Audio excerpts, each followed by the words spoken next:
अन्नदाताओं की मेहनत अब लावारिस होकर घूम रही है। भारत ने 13 मई को गेहूं के निर्यात पर बैन लगा दिया था। हालांकि इससे पहले ही टर्की के लिए भारत के गेहूं की एक खेप रवाना हो गई थी। टर्की ने रूबेला वायरस का हवाला देते हुए गेहूं को ठुकरा दिया था। इसके बाद इस खेप को मिस्र ने भी ठुकरा दिया था।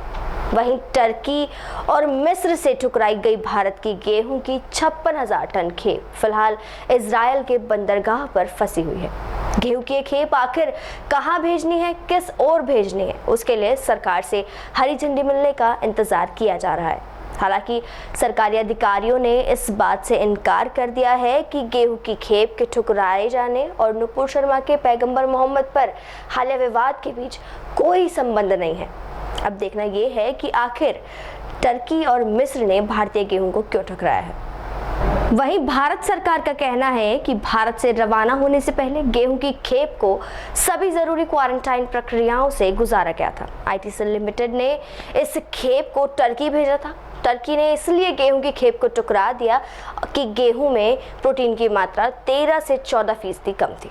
तो टर्की के लिए मुख्य खाद्य सुरक्षा का मानक यही है और इसके चलते टर्की ने इस गेहूं को ठुकरा दिया। वहीं मिस्र ने सैंपल की जांच किए बिना ही गेहूं की खेप को लेने से इनकार कर दिया था। एक रिपोर्ट के जरिए ये भी बताया गया कि गेहूं की खेप नीदरलैंड्स को बेची गई थी, लेकिन खेप को टर्की और फिर उसके बाद मिस्र डाइवर्ट कर दिया गया। गेहूं में रूबेला वायरस होने की रिपोर्टों के बीच दोनों देशों ने गेहूं की खेप को ठुकरा दिया था। अब जानना ये होगा कि आखिर क्या है रूबेला वायरस। रूबेला एक संक्रामक रोग है जो एक वायरस के कारण होता है। रूबेला से पीड़ित अधिकांश लोगों को आमतौर पर एक हल्की बीमारी होती है, जिसमें निम्न श्रेणी का बुखार, गले में खराश और चेहरे पर शुरू होने वाले दाने और शरीर के बाकी हिस्सों में फैलने वाले लक्षण शामिल हो सकते हैं। आईसी में रूबेला वायरस का हवाला देते हुए भारतीय गेहूं इजराइल के बंदरगाह पर अटकी हुई है।